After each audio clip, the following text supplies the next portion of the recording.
Welcome to Destination Animation, your trip around the world of cartoons and anime, stop motion and puppetry, special effects and CGI, and everything in between. I'm your co-host, Becca McGraw. And I'm your co-host, Jason Knott, and today we're going to talk about the finale for one of the most popular cartoon shows of, the recent decade. It's Adventure Time. It's Adventure Time, yeah. Come on, grab your friends, except for our friend Carrie, who didn't watch as much Adventure Time as we did, so it's just us. Deal with it! Yeah, we're recording the day after the finale ended, and actually, we haven't watched it yet. We're going to give some kind of impressions on the show first, and then go into the episode blind. Give you a fresh take. Yes. As an Adventure Time entrepreneur. That entrepreneurs isn't the word. Enthusiasts? Enthusiasts? Is that what Enthusiasts? That's about right. Well, we'll talk about it. Yes. So, I think everyone kind of vaguely knows Adventure Time at this point, at least. It's been in Deadpool. It's been in Deadpool, you say? Yes. He has an Adventure Time watch. Oh, yeah, that's true. It started back in, 2010. 2010, on Cartoon Network. Mm-hmm. And... Oh, yeah, the pilot kicked off in Nickelodeon during the, what was it again? It's not cartoon showcase. I don't think it's a cartoon. That's, earlier 90s, I think. Random Cartoons. Random Cartoons, that's right. An animation incubator series. Ooh, tasty. Yeah. And that was back in 2008, I think. Yeah. And this show, it's a huge show. It's been on for 8 years, and it kind of kickstarted the whole, modern cartoon movement, you could say, in some ways, in a lot of ways. Yeah, the sense of humor that a lot of modern cartoons have, and the animation, and the sort of, it starts out kind of random and a bit obtuse in terms of plot, but then it slowly dips into darker territory, and you expand more on the characters and the lore of the world, and more still done with a comedic lens, but still for kids, right? But for sure, a good show. A good show that, even though it's for kids, a lot of older people really gravitated towards it. Yeah, actually, how I personally started watching Adventure Time was back in my shameful 4chan days. It got really popular on the cartoons and comics board, and that's just what piqued my interest at first, and then eventually I started watching it myself. Yeah, I found the show, just by watching Cartoon Network, and they aired a lot of promos for it when it first started. I caught the pilot and a few of the early season 1 episodes, and I liked it a lot, but I wasn't really into it until around 2011 when the episode What Was Missing came out. Yeah, I remember that being airing around the time I got into it as well. But, really groundbreaking show, if for no other reason than it's, springboarded a lot of careers. A lot of modern cartoons kind of owe their origins to Adventure Time. Yeah. A lot of creators, obviously Rebecca Sugar got her start with this show. She was a storyboard artist. She did a lot of Marceline episodes and the songs for Marceline in particular, and then now she's obviously the creator of Steven Universe. And you have Pat McHale, who was, I think he was a creative director, or a writer, I should say. And he would go on to make, Over the Garden Wall, great miniseries. Great miniseries. Ian Jones, Cordy, OKKO. Yeah, that, he kind of got his start in Adventure Time, moved into, I want to say executive producer and storyboard artist on Steven Universe before starting his own show. And Natasha Allegri, who... she's kind of the one responsible for the Fiona and Cake alternate universe episodes, and she eventually got her own show, Being Puppy Cat. Mm-hmm. And there's Skylar Page. He made Clarence, but we don't like Skylar Page, so we won't talk about him that much. Yeah, less said the better. And Adam Muto, he was Rebecca Sugar's storyboard partner, basically. Every episode was storyboarded in pairs, and after Penn Ward, the creator of Adventure Time, stepped down, he took over as the showrunner, and I'm sure he's just going to go on to do great things, with his own ideas. He worked on the show pretty much from the start to the end. Basically, yeah. His name is on the credits for all the opening title cards. Yeah. Yeah, definitely a big player, and I'm really eager to see what he does now that he has the freedom to do his own thing. Yeah, obviously Penn Ward, he moved on to Bravest Warriors while still doing the voice of LSP. Yeah. I actually haven't kept up with Bravest Warriors. Is it still? I think it's still on. I haven't watched much of it. I should. It looks cute. Yeah, I should as well. Yeah, just so much of modern cartoons, owe it to Adventure Time. It's a big show, whether you like it or not. Yeah. And I know it's not to everyone's taste. I actually found like it really starts with just kind of random humor, and then it gets to the meat of it. Yeah. While never losing that spirit at the same time. Okay, so I kept up with it for a long time, and I was really into it. I called it my favorite show for a couple of years. Then Breezy happened. Oh, yeah. Oh, Breezy. Breezy was like a mid to late episode where... How spoilery do you want to get? I imagine if people want to hear us talk about the finale, they're probably They've probably heard of the entire show. Yeah, it was like it was like the culmination of season 6. I think it was when that episode came out, like the earlier episodes of season 6. And up until then, for a long time, there was a huge thing about Finn's arm. I think, can we just say... in all the alternate universes, and you see him as an old man, like his right or left arm, I forget which one, was his missing. Right arm, yeah. Yeah, it would always be missing or replaced with a robotic arm. And like this finally comes to fruition within the show itself. In a really good episode. Like the premiere for season 6 is so good. Excellent episode. Then 4 episodes later, he just kind of gets his arm back. Yeah. And that's where the show started to dip for me, because I do believe... Steven Universe was airing at the time. I don't remember how far along it was, but I remember just kind of keeping up with Adventure Time at this point and just getting frustrated that, like, actions didn't really seem to have lasting consequences versus a show like Steven Universe where, you know, everything came back up later. Yeah. Yeah. That being said, so I kind of low-key quit the show around the time Stakes aired the first miniseries. Adventure Time did like 3 or 4, 4 little miniseries. That was the first one, and it's very good. It is very good, and I really enjoyed it. But at the end, it kind of status quo'd itself again, so I kind of quit the show for a couple of years. And I actually just, within the past month, like, binged all the episodes from then until the finale now. And, like, seeing what became of it, I kind of forgive that whole, the whole Breezy situation now. The trouble with, sorry, go ahead.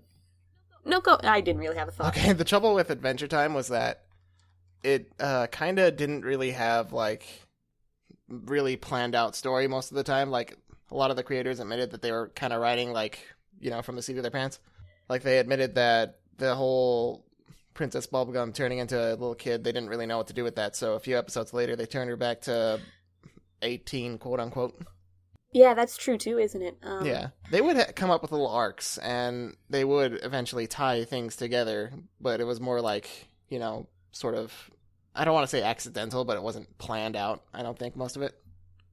Yeah, like, the show was pretty good with, using what it had established earlier. I think often about how pretty much everything, except for Donnie and the Freaks of Freak City pretty much all came back at some point. Yeah, Donnie never did come back. I love Donnie. I just think that's hilarious, because Donnie's terrible. Surprised about the Freaks, though. I love them. Yeah. But everything kind of had its own way of coming. It built a world, and it used what it had. And binging the last few seasons, like I just did, it was cool to see what it did decide to do with the story. And eventually it did come to that place where a show like Steven Universe is, where it is pretty much episode to episode, the story is continuing. Yeah. So I'm really I'm interested. You are interesting. Thank you. I'm interested to see how it culminates in this finale. Yes, this finale that we have not seen. Which we're going to watch. We're going to watch it. We must see it. We're going to watch it right now. Right now. Holy crap. 40 minutes later. So, we just finished watching the finale, and wow. Wow. Oh, boys. The feels. Whoa. There's a lot of feels to be had. The tropical island. Like, where to start? Where to start? It was a 44-minute episode. It was basically 4 episodes. It covered a lot, which is good, because, like, leading up to it especially, there was a lot of kind of threads that needed to be tied up in the end. I can't think of anything major that was kind of left hanging. Yeah. Like a lot of answers. The things that were left hanging, it was sort of, things that were probably never going to get answered anyway. Like what, for example? Well, like, there's a lot from the future that they didn't explain, like, what exactly happened to, the Candy Kingdom and that's true. It's what happened to Bonnie and Marceline, but, like, it's things that, like, you didn't... Stuff that you don't need to be resolved. Stuff that can be left open-ended. Like, I'm surprised, actually, how well they were able to wrap it up, because, yeah, like I said, leading up to this, they teased a lot. They had a lot that they had to address, like, what becomes of Finn and Jake, of course, but, like, this war, like, what happens with Simon and Betty, what happens... Like, they had teased that Gold would come back, Gold, the big chaos demon, who was teased seasons ago. He was. Wasn't he teased, like, at the end of that episode where Finn's in the pillow fort and... Yeah, boy, I love that episode. It's a good episode. It's a lot of really good episodes. That, like, season 3, 4, 5 kind of era, that's probably my favorite little era of that was the show. where it was at its peak. Yeah, for sure. So let's talk a little bit about what happened, I guess. So... It's been, like, building up last season here, season 9, was building up to this war between the Candy Kingdom and Princess Bubblegum's Uncle Gumbald. I kind of had some thoughts on that. Gumbald was mentioned, Susan Strong, like, season 2, I think? He was? I think. Like, he was mentioned just offhand, like, really, really early in the show. And then he was mentioned again in Stakes as being the one who built the cabin, but... Oh, yeah, that's right. I don't really know how I feel about him being kind of the main antagonist, like, this late in the game, versus maybe someone who was introduced earlier, but then who's your options there? Like, they've dealt with the Lich so much, probably good they didn't retread that ground. Yeah. And also, he wasn't really the main antagonist in the end. He was kind of easily dealt with. Yeah, that's true. Like, I didn't dislike it, I just kind of wonder, I don't know, if they had built someone up for longer, but... I mean, I guess we'll never know. The show's over now. The show is over. No more Lich. No more Gumball. No more Orgalorg. No. Everything's pretty much dealt with. So we got this neat bookend to this this very long episode with the future, which it's been teased before, and it's got this really cool aesthetic to it, where it's got this post-apocalyptic feel, which is funny to say because the whole show takes place in a post-apocalyptic scenario. I've always been really intrigued by it. And even though we didn't, have everything explained, which I'm glad we didn't, we did get a few things explained, like the big ice demon that we saw in, what was that, Greybles, one of the last Greybles episodes. It's cool to see an explanation to that. And we had new little heroes, Beth and Shermie. Beth being totally a descendant of Jake, like, money totally down on that, like, obviously. Like, BMO, being a little robot. He's the new king of Ooo, apparently. Yeah, he lives forever. BMO. BMO being the solution to everything. The one who saves the world with his... Oh, yeah. Their beautiful song. Yeah. It was a really, like, poignant song, too. It was, yeah.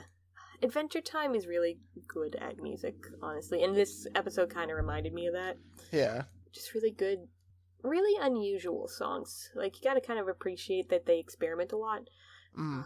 Like, what was that song from the episode, Another Way? It was a little strange, and then there was a Marceline song that was a little strange.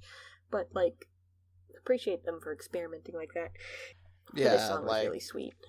It was, and they got the whole Heroes of Ooo singing along to it. Yeah.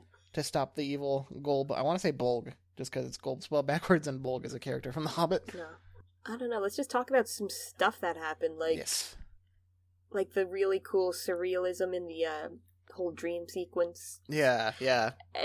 Adventure Time always loved its crazy visuals, and it just goes all out in scenes like this. Yeah, there were, like, great surreal episodes like King Worm and... Oh, I love that episode. Yeah, and I think... there have been a lot. It never looked normal. Like... No. Yeah. Like, but... The flashbacks were the closest you got. Oh, speaking of flashbacks... Like... Right when the big evil chaos god Golb shows up, Ice King is like, "Wait, I know that's," and then it's cut, but it immediately flashback to Simon going, "Golb," yeah, like reading from an Enchiridion type book about Golb, and just him and Betty making sundaes, being cute, and then Betty's just like, "You want some cherries with that syrup of yours?" Because Simon has like been pouring syrup as he's like waxing poetic about Golb. And he's like, oh yeah. And she's like, hey, catch. She throws the jar of cherries at him and it hits his eye. And just an immediate cut to the ambulance. So funny. Like I really love that it just kept the humor right up to the end. That was by far the best joke. That was so good. But like there was other gags and stuff too, because like Adventure Time, even like as it got more serious as time went on, it never like abandoned its roots as a silly show about a kid and a dog in a world made of candy. Right? It's always been really funny, like that episode Princess Cookie, where like the cookie ends up like basically jumping off a bridge to avoid the cops and commit suicide in any other show. Like it's very dramatic, and Jake's like, no, and he falls down the like ravine, and it like fades to black, and then it fades back, and he's in pieces. Like, I glubbed up. Yeah, it's so good. Love that episode too. Like I said earlier that I kind of let this show fall by the wayside, but honestly, I love this show. It's so good. It's so good. Like when I think about the episodes I really love, it's like, wow, what a good show. It was a very good show. It was very good. Like it definitely hit an odd spot. Well, what season was that? Like season 6? Yeah, season 6 was around like I think around actually when they aired Stakes. I think that was around the last time they really had like a set schedule for Adventure Time. Because like Cartoon Network has had this weird thing about scheduling its shows for years now. Yeah, screw that. Yeah. Adventure Time, such an interesting show in that, especially once it kind of, planted its roots and established itself, really could get away with doing anything. Like, you think about silly random episodes, especially like early in the show. Yeah. And then I was struck, as I was catching back up to watch this finale, by the episode Summer Showers, which is just about one of Jake's daughters being in a play. Mm-hmm. And it's a very low-key, mellow episode. Like, you show that to someone who thinks they know what Adventure Time's about, that's going to be like, well, what is this? This is not at all what I expected. Yeah. And it could be like that sometimes, and it could be kind of anything it wanted to be. Totally. Like, I think for the first 2 seasons, they were the episodes that you think Adventure Time is about. It's pretty much is like it's very random and very like the characters saying really weird and crazy catchphrases, and I really like that like early episode era. But other people like were all, this is too weird, this is too hipster for me. But like as it went on and as they had more episodes that focused on the emotion of the characters, and they still had those weird episodes, but they were weird in a different way, like that episode with the snow golem and the little wolf puppy, fire wolf puppy. The Oscar bait. Yeah, really, it almost, I think, it was up for a nomination, but like it didn't get through to the finals, so it wasn't. No. Yeah, like there's a version of that that's like formatted to 7 minutes that aired in theaters. And that other strange episode's like, is it called Sad Face, the one where Jake's tail is a clown? Oh yeah. I don't care for that episode, I liked but it. I mean, I gotta appreciate like just how out of left field it was. Yeah, I liked it because it was so weird. Back to this finale, though, I think that freedom that they had, I think they could have done anything, and I'm glad that they did this. It felt right. Yeah.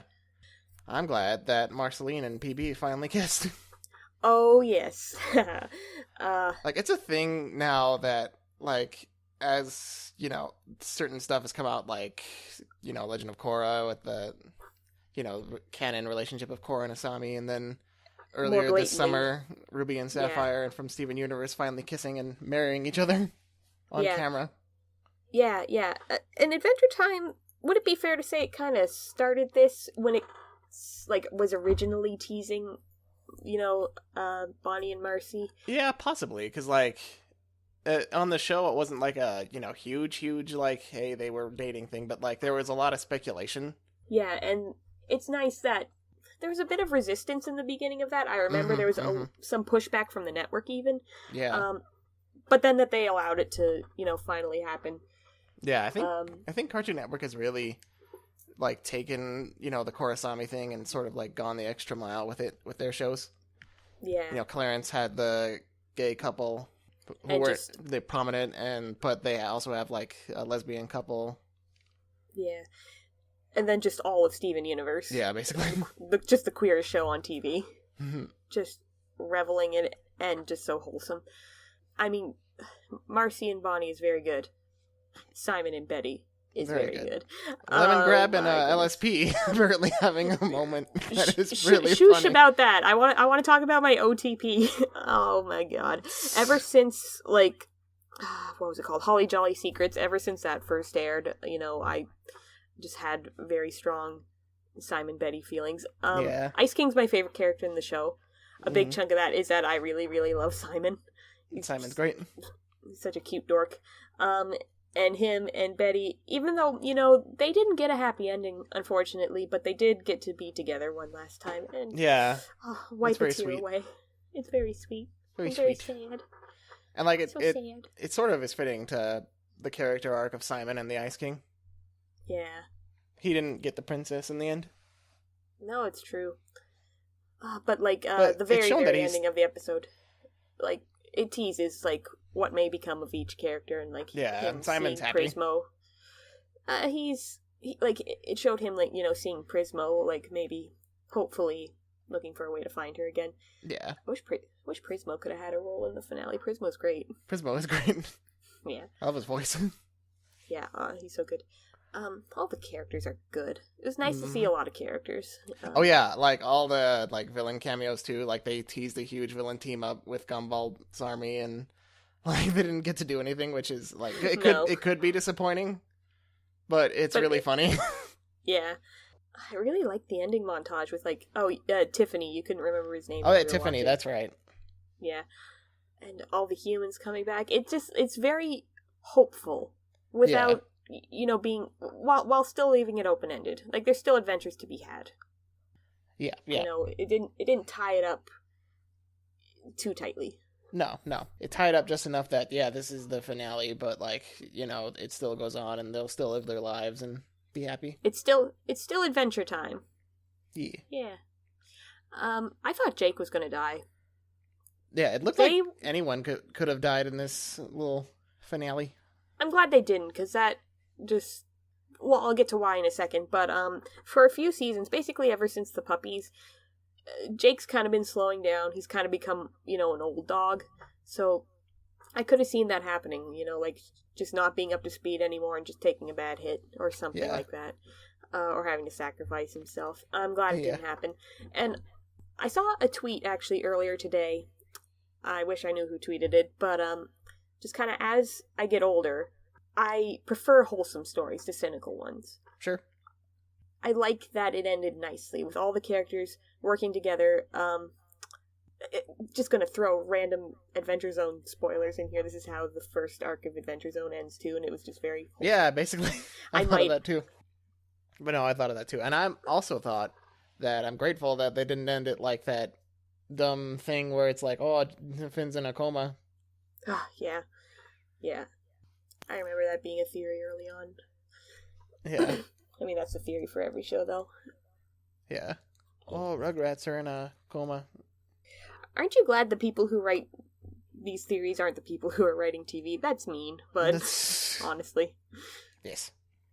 Oh, you wanted to talk about the animation a bit. Oh, the animation was super good through a lot of this episode. I mean, usually Adventure Time had pretty good animation, but being the finale, they had moments where it was kind of upped certain shots, like Marceline as a child looking at the that city was a on really fire. Cool shot. Love that bit. Yeah, and the when Betty makes her wish with the crown and gold kind of just explodes, and it's that was it's black and white and gold freaking out, and it looks amazing. really sketchy. Yeah, sketchy. That's really what I want to say. Beautiful shot. Beautiful little scene. So good. So good. So good. I guess because this is a really off-the-cuff reaction, we didn't prepare very much for this at all. No. So it's a little loose. I guess I should say, probably should have said this at the beginning, actually. For this podcast, we're probably going to do regular weekly episodes where we all three of us host, us two and Carrie as well, discuss a movie more in depth. But then just as, news and episodes happen, we'll do these more off-the-cuff reactions and things. Yeah. So I guess might as well wrap up with final thoughts. Final thoughts is Adventure Time had a great run. 8 years, 10 seasons. It started out weird, it ended weird and poignant, and it had really emotional characters that you got invested in, and I'm gonna miss it. Me too. Like, even though I kind of the show down for a little while, it's still, like, I still feel that void that now it's gone, right? Well, it's not gone. I mean, it's over, I should say. Yeah, they might continue it with the yeah. comics and whatnot, but it's gone off Cartoon Network, and there's and gotta be a huge void where it was. Yeah, it may have had its rocky moments, but overall, in the end, fantastic show. Yeah. You know, just the beginning of a lot of great things in TV animation. Kickstarted a lot of great careers, you know. For sure.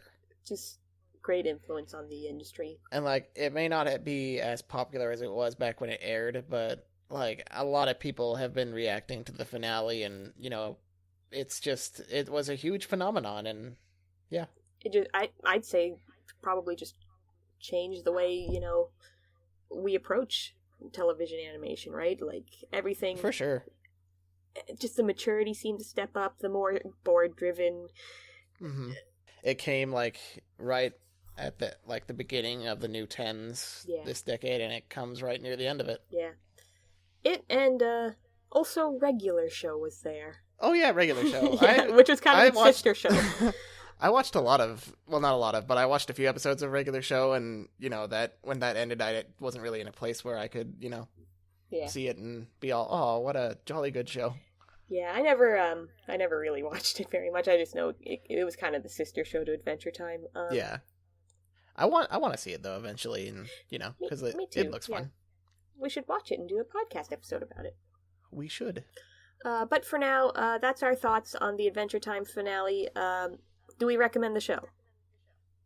I recommend the show. I do as well. If you haven't seen the show and you need a recommendation, why did you listen to this in the first place? Yeah.